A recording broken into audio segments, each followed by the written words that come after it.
Hello, everyone. Happy April. I think this is the first show we've done in April. It's been a very busy month. Maybe I did get one off right before Sea Otter, but yeah, we're really in the heart of gravel season right now. Definitely when spring comes around, a lot of great events, and hopefully you don't miss them. They can really come up on you pretty quickly. So I think we're just hitting the wheelhouse of like really great events, especially here in May. And the Siskiyou Scenic Bike Tour and Greenhorn Gravel Grinder, 2 days of riding pavement gravel up there, the northernmost part of the state. Gorgeous area. And if you happen to check my Instagram or YouTube shorts, did a little 20-30 seconds of me a couple years ago going through town there pretty quickly. Wish I had more time on that trip. Was actually heading up north, but I finished with a ride earlier in the day and I had to stop in there. So those are some clips. I wish I had also a little bit more battery power because I wasn't quite planning on shooting, but it's gorgeous up there. And yeah, if you're looking for a reason to get up there, 2 days of riding that are definitely attainable, a lot of different distances to do. So we'll get into that in a second. Just reminder, tomorrow I'll be up in San Luis Obispo. I am taking the train up with Vic. We're going to be meeting at Art Cyclery at 5 o'clock doing Pismo Preserve. Slow Gravel has in the middle part of the year Wednesday night rides, but the last one of the month is at Pismo Preserve, which is a newly acquired open space. I think it opened up 2 years ago. So looking forward to that. And if you have any questions, comments, please go ahead, throw it in here on the right side, and let's just get back into it with everyone again. Hello. Hello. Hello. Well, we'll go from left to right. Jason, Bill, and Christal. How y'all doing tonight? Good. We're doing great. Good, thanks. I kind of feel like when we were just on a few minutes before, there might have been sunlight back there. And I know that you're further west and further up north, but now it looks like it's dark. Am I wrong that it stays a little bit light later this time of the year? Yeah, there's still daylight. Yeah, we still have daylight. We just have the blinds closed to avoid reflection. Uh-huh. Very professional. So, well, before we get into the course, give us a little bit of background of the ride for people who didn't catch the live from last year. Okay, so the Siskiyou Scenic Bicycle Tour, which used to be called the Siskiyou Century, started in 1987 by the Rotary Club of Yreka, and it's been going annually ever since then. It used to be in the fall, but because of wildfire smoke, we moved it to the springtime. And then this is the third year that we've done a 2-day event, and we added the gravel rides at that time 3 years ago with 2 gravel rides on Sunday. This year we added a 3rd gravel ride on Saturday so that people can do 2 days of gravel if they would like. I don't think any complaints here. Yeah. But I mean, also at the same time, like, I think it's a great opportunity because, like, to me, every ride is a gravel ride, and even just to explore, exploration's the biggest thing for me, and having the chance to, the Century is like 104 miles, right? Yes. Mm-hmm. So to have all those options out there, I'm sure has been a big draw for people to try and mix it up, the rides on the separate days are not the same. Right. Yeah, they're very different. On Saturday, we've got 4 all pavement rides of 104 miles, 67 miles, 40 miles, and even a short 21-mile one. And then the 59-mile gravel ride. And then on Sunday, there's a 62-mile gravel that's challenging. You know, it has about 6,500 feet of elevation gain, a 39-mile gravel ride with 4,100 feet of elevation gain, and a 35-mile all pavement ride of 1,200 feet elevation gain. But the Century is also a challenging one with over 6,000 feet of elevation gain. But it's over 104 miles. Yeah, so of the 2 gravel rides, the Saturday ride, that'll go out to the east of us to our Shasta Valley, where the Shasta Hugger was raced at. You know, you're looking at Mount Shasta, a nice flat valley, so a little less elevation gain than back to Yreka. And then the Sunday ride goes over what we call Scott Valley. So you're going up over Greenhorn Summit on one of the rides and drop down in the valley, which is another different area to look at, and just the scenic mountains of the Marble Mountains and the Trinity Alps in the distance and all the ranch lands. And especially this time of year, it's absolutely beautiful. The grass is growing, the flowers are blooming. Yeah, it's an amazing place to ride. And there's still snow on the mountains surrounding us, which is always a pleasant view to see Mount Shasta over 14,000 feet, you know, snow covered, and the Trinity Alps and the Marble Mountains and the Eddy Mountains all snow covered. Well, it's funny. I was just about to mention, this is Henry from Everyone Loves Raymond. You know, they just had their event in March, and you know, they're in the foothills of the Sierra, but like I kind of like think that, you know, even though it's Fresno cycling, it has a real grassroots vibe to that event, and I up here it feels the same way. This isn't like a formal production company taking over. This is just people from the community putting on an event. Yes, it is. Yeah, and it's, you know, it's 2 different clubs that the Rotary does, and then we have the Jefferson Mountain Bike Club. They approached us because we were, you know, do the gravel rides, and so we teamed up together. So there's two organizations in a small community just trying to, you know, raise some money for scholarships and helping out our community, and mostly just to give people an opportunity to see what good cycling we have in our area. I think the other thing, like, you know, if people are just looking, I think I even mentioned this last time on Google Maps, it makes the area look kind of dry from the aerial. But I think that this time of year, you already mentioned all the snow and abound, but also pretty green, and probably we're hitting a good spring bloom right now. Yes, there are a lot of wildflowers in bloom, and the grass is green everywhere. So, you know, we had quite a bit of precipitation this winter and early spring, and so things are really beautiful. Yeah. And I think, like, you know, people think of the northern part of the state, and yes, there's snow up there, but like I see a lot of people post throughout the year, like riding these roads in the area, because it's just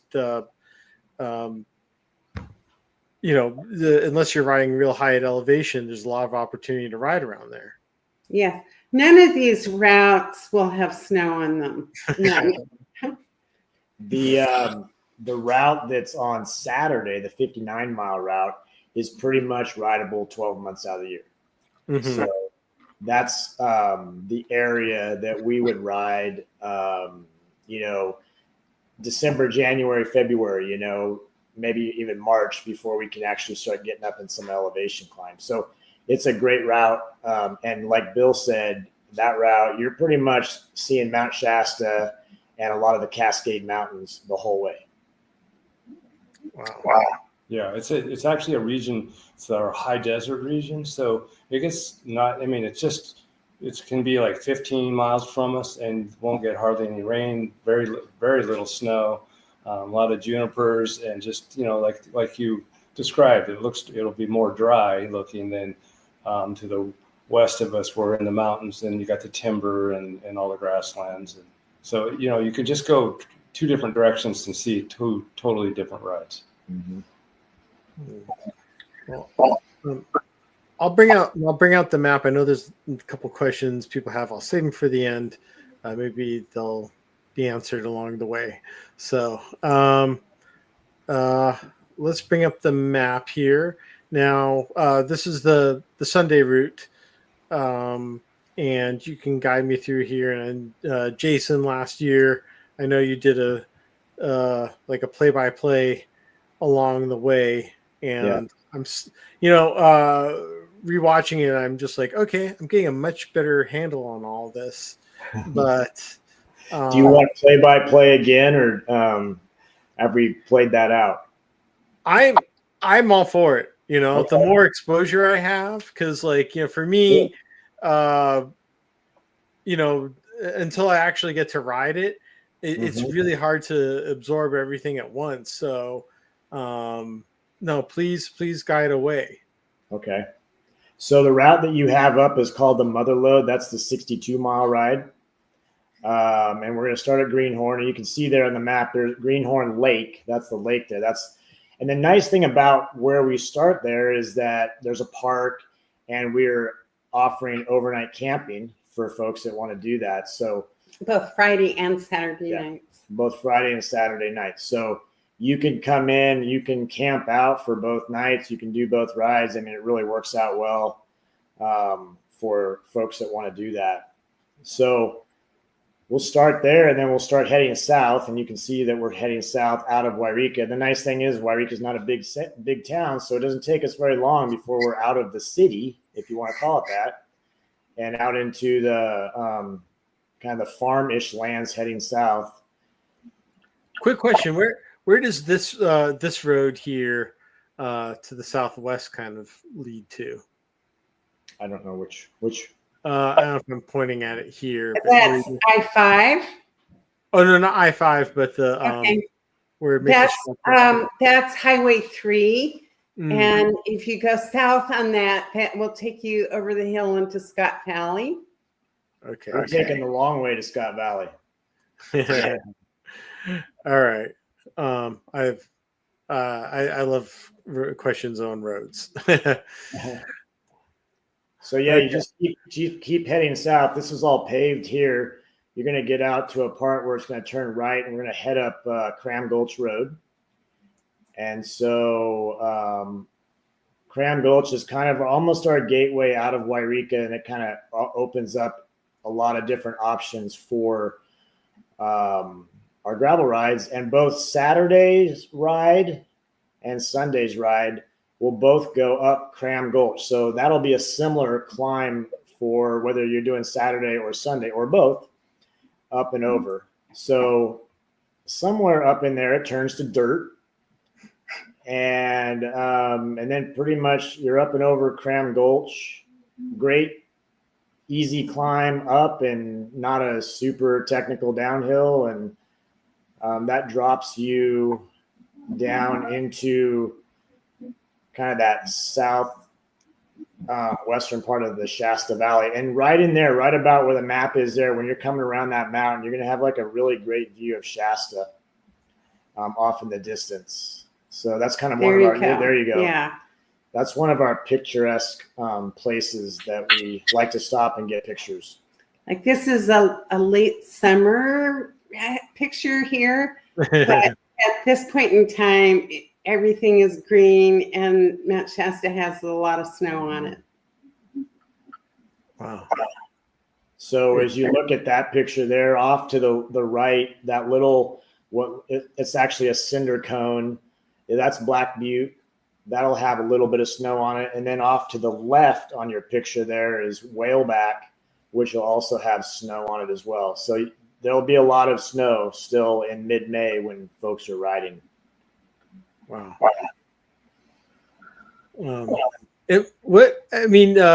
Another question. These little small little mounds here beneath Mount Shasta, are those is that from volcanic activity too?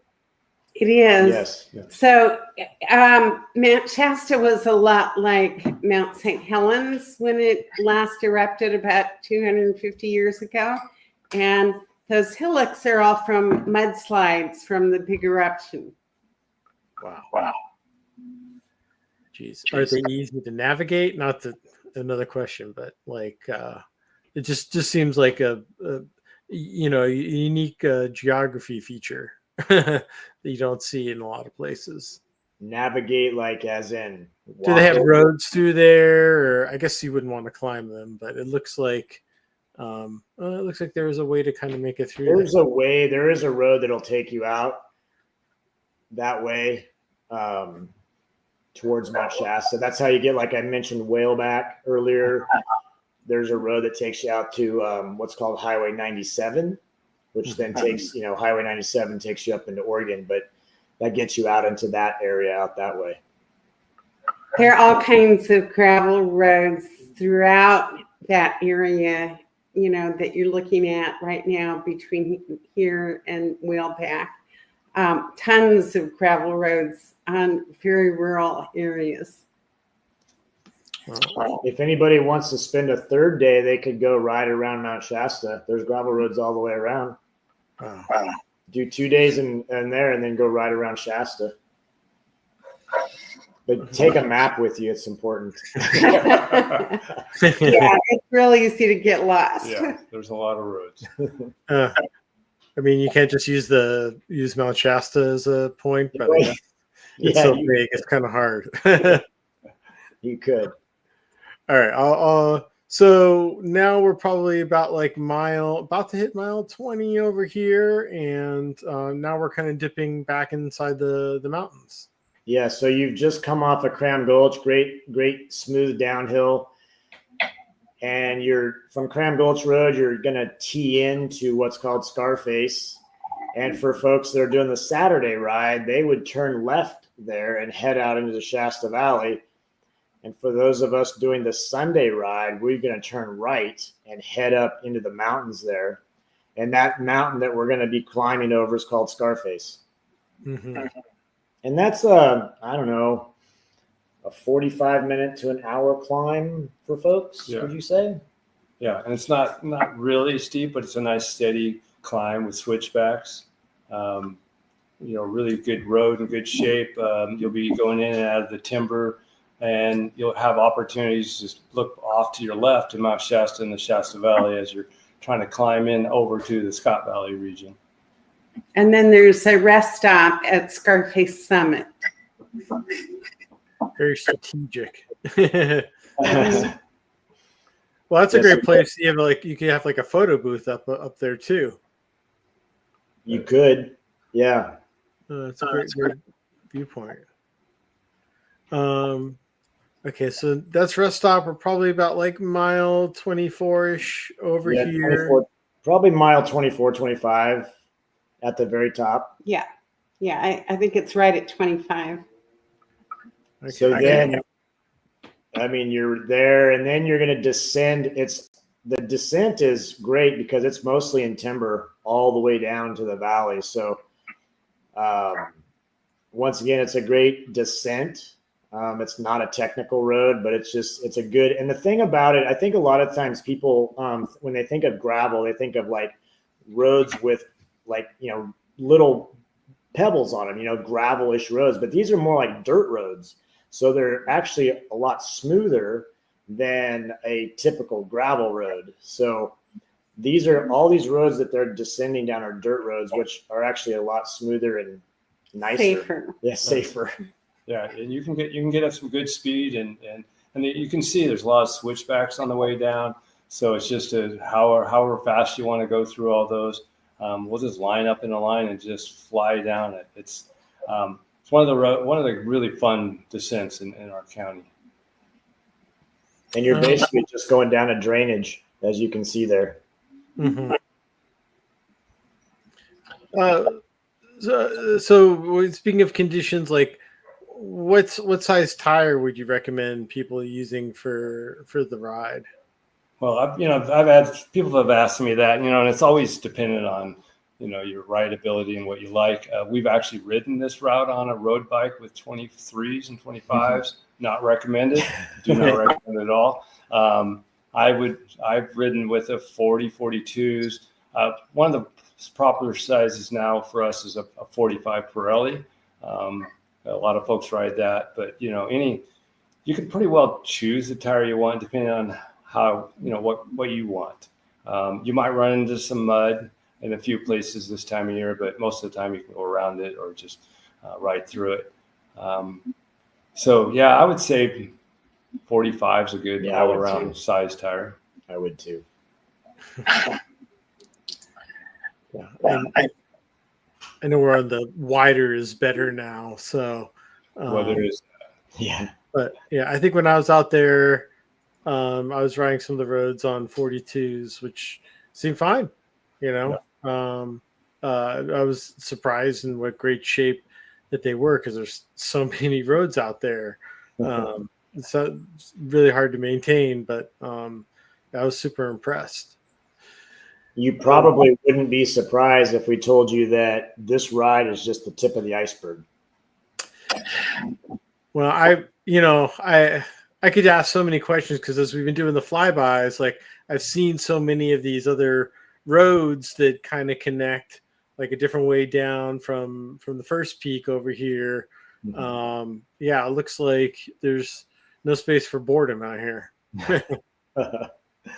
No, there's not. A lot of that area right there you're looking at is going to be some private property areas, and some of those roads don't connect. So this route allows us to get into the Scott Valley where we can now expand into other public roads. So I think based upon there's maybe Moffat Creek here. So if you back it up just a little bit on your picture there, we come down into the valley there, and now we're into the bottom of the drainage there. But we have a little sneaker climb we call Little Scarface, and it starts. I don't know.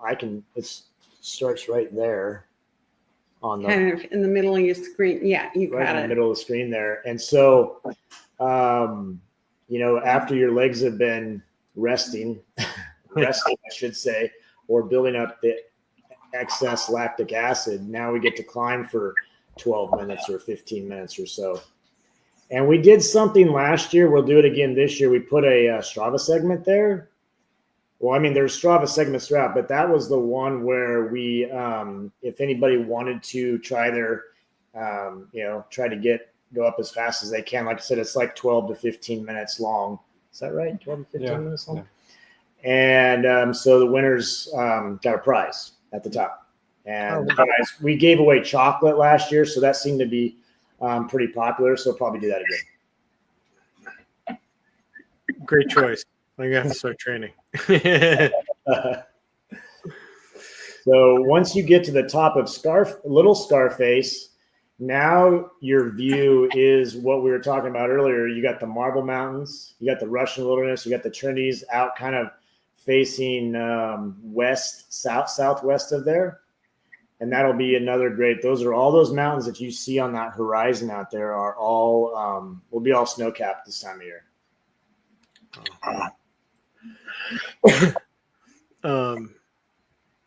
And so then this part here where we start, we have another twisty descent down here, and then this makes us into Scott Valley. Yes. Okay. And based upon like your Google map right now shows it more dry, but right now, like Bill and I were just out there on the weekend, and that's all green. That's all like way green, lots of flowers, that kind of stuff as you descend down into the Scott Valley. Mm-hmm. And then what you're doing there is you're starting to twist around, and then you're going to come off the dirt and get onto the what we call East Side Road. And then you're going to work your way into Fort Jones, where there'll be another aid station. Correct? This right here. And then this here's the town of Fort Jones, right? Yes. Right. And well, it looks like it's a pretty sneaks up the hillside as well. It looks like it's a pretty good size tucked away back here. It's not very big. Not very big. Not very big. Okay. Yeah. So, but the aid station is right at that junction. You see where the route crosses over a larger road there, and it's right at that junction at a Forest Service building. Okay. And so when you get to this point here, anybody that's doing the Fool's Gold route, which is the shorter route on Sunday, this is where the two routes will come together. They'll have come in a different way, but at that aid station, that's where those two routes will come together. And then both routes go the same way back to Yreka. Okay. And so go ahead. I was going to say, so what we're doing is once you leave Fort Jones, then we're going to be going down Scott River Road. So you're still on pavement right now. Yeah. So you got a little pavement to go into Fort Jones, then they'll give you a little more pavement, slightly downhill, nice little warm up before you turn right, and takes some more pavement, but you start heading up back toward Yreka. So you're going to turn off of Scott River Road onto Indian Creek Road, which is that goes up that drainage there. And so what you're going to notice, which is kind of cool, when you're going up Indian Creek, you're going to start to see some, and you'll see this coming up onto when we get onto McAdams Creek as well. You're going to see some old dredger tailings, which is kind of cool because that's the history of this area. Gold mining. That was what kind of started this whole migration up this way. So you'll see some dredger tailings there. You're going to go up Indian Creek, and then you're going to get to a point where the road turns to the right, and that's High U Gulch, and that's another climb that's more like about a 15 to 20 minute climb, maybe 15 to 20 minute climb. And then you're going to go to that little ridge there, and this is all dirt. And then you're going to drop down the front side or back side, I guess, of High U Gulch. And that's going to tee you into McAdams Creek Road. Okay. I see. And once again, you'll see the dredger tailings in the creek off to your right as you're climbing. And then there is another aid station here as you start to go up this drainage there. And there's just remnants of an old ghost town right where you are there. You don't see much of anything. There's a little bit of foundation stuff, but it used to be called Deadwood. And at one time it was competing with Yreka to be the county seat. And Yreka won out. And Deadwood became Ted. Yep. Well, that's a dice roll there. Yeah. Wow.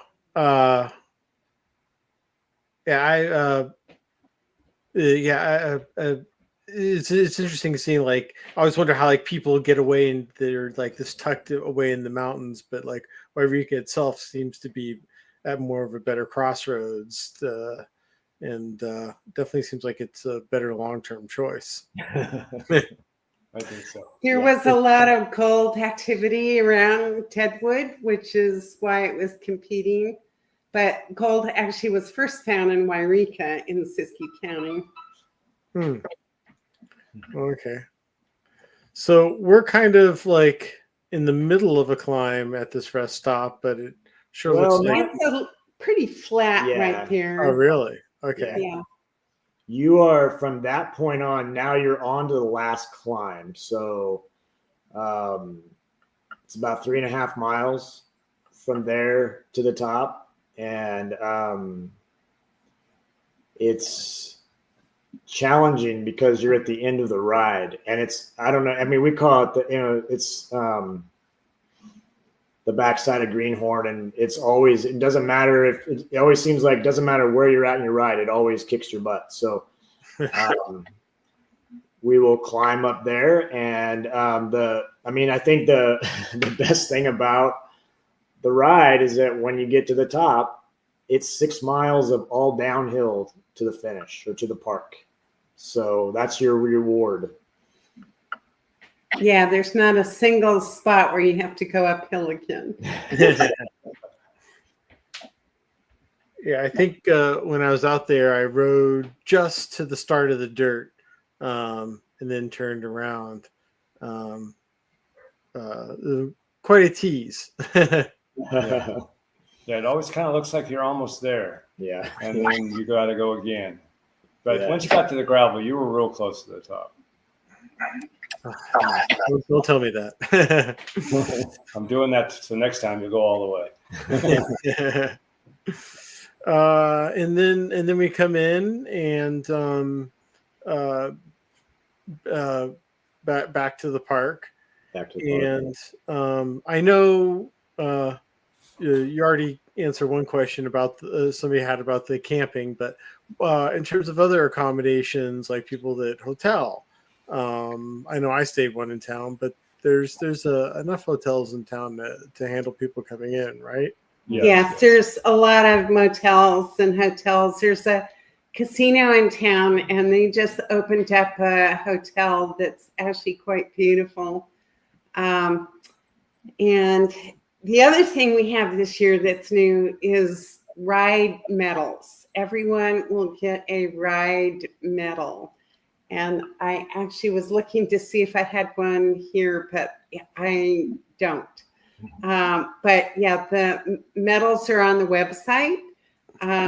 If you can look at the website there, it's in one of the blogs. Got it here. There you go. So everyone will get this ride medal at the end. At the end. Yeah, you got to earn it. It's earned. And then afterwards, is there a meal for people or? Yes. So there is a meal catered by Chef's Pantry, and they do organic foods. You can have a meat, vegetarian, or vegan option. And then they'll also, that's included in your registration fee. And then there is beer and hard cider for sale. Oh, go ahead. Oh, I should put up the webpage a little bit earlier to show some of the pictures, but obviously there's plenty out here. Yeah, and every picture that's on there was from last year's event. So they aren't from 50 years ago. They're all from last year's event. Mm-hmm. I like this one because it shows you've got the camera in your hands, looking through the sunglasses. Yeah, that's me. I've been doing a lot of riding lately.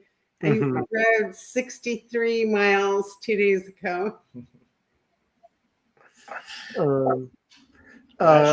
Picture right there is the one right after you go over the top of Cram Gulch. So that's about maybe 12, 13 miles into the ride for the Sunday gravel, or even Saturday. For both of them, for the Saturday 59-mile ride and the Sunday 62-mile ride, you are on that path. That's the view you look at.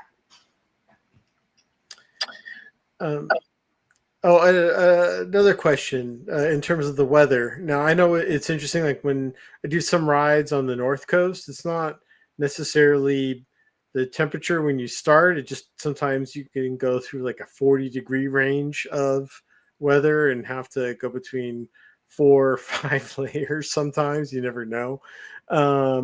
But what type of weather do you expect along the ride? And going into the valleys or some of the climbs, does it change much? There's a little. We're probably 2 layers here. So we'll start. Well, like recently, we just started riding with just a light jacket. If it's a cold day, maybe arm warmers and leg warmers, and then you'll start warming up, and then you'll start peeling off as you're climbing. And then you might get to the top and put a jacket on. But as we're getting closer to our ride, it's definitely going to be warmer. It should be, but it's kind of still in that range. The mornings can be cool. Afternoons can get what feels like hot because we're not used to it this time of year. But it definitely warms up. It was just a couple weeks ago. I was in shorts and short sleeve for most of the ride. So again, like the tire size, it's whatever your preference is. But it can get cool in different spots. But nothing, unless it's an unseasonably cold day, nothing that's really, really cold. Yeah, it probably is going to be in the 40s somewhere early in the morning, and then in the 70s in the late afternoon or mid-afternoon. So there is a big temperature change, and we have the option if people want to leave some clothes at the rest house. We have paper bags and markers, and they can take off some stuff, and the rest stop people will bring it back to the park so they can pick their stuff up at the park at the end. I have another question. Restaurant recommendations. People coming to town the night before, maybe something to eat, something to carb load. Any recommendations of places in town? The places that we would go would be there's Natalie Thai. There's a Thai restaurant that's really good. There's the Roadhouse. The Roadhouse is more of your Jefferson Roadhouse. Jefferson Roadhouse, more of your like burgers and fries and beer and that kind of stuff. There's Strings, which is an Italian restaurant that's on Minor Street. That's popular, obviously the full range of Italian food. So pasta, lots of carbs. Yeah. But, they have some vegetarian options. Also, they do have pizza as well. As far as the best pizza in town is called a smoked tomato pie. And that's on Ranch Lane, just about a block away from where we are right now at Bill's Pike Shop. That's where I go for lunch. Yeah, it's they do a lot of smoked meats on their pies, and they made it quite a name for themselves. They're really good. And then we have Mexican places, several, lots of them. There's quite a few Mexican Food, restaurants. I think you came to a good town. The casino also has a couple of restaurants as well. They have an Asian one and kind of more of a hamburger place, and then a full service restaurant that has steaks and the whole variety of things. So for people who like to gamble, you can stay there, you can eat there, you can gamble there, and just don't forget to come on the ride. Yeah. So I guess I went backwards. There's too many options, so not easy for people. Yeah, since I-5, does go through our town, and we are the county seat, there are actually a lot of housing, options for hotels and motels, and also a lot of restaurants. And then Medford is only like about an hour drive away for people that want to fly in. It's about a 50-minute drive. Yeah. Mm-hmm. And then Reading is about 2 hours to the south. Hour and a half. Okay.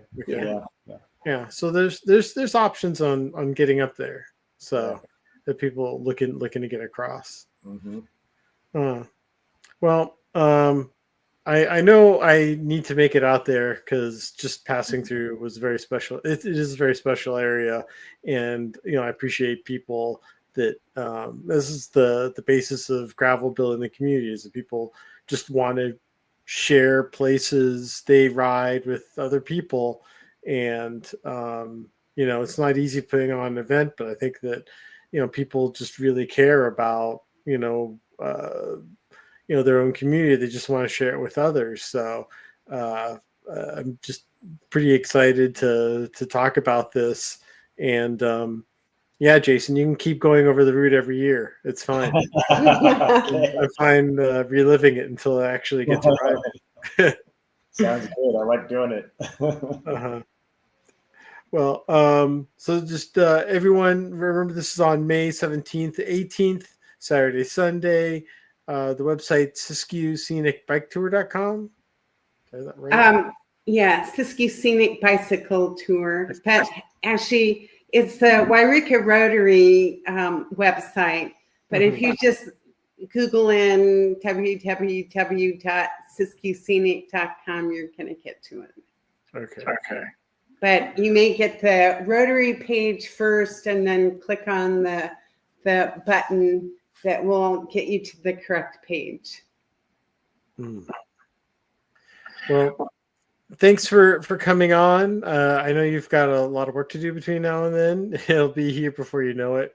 But thanks to all for coming on, Jason, Bill, Christal, and I hope a lot of people make it out there. All right. We hope so too. Come and visit us. Yep. It's a great place. All right.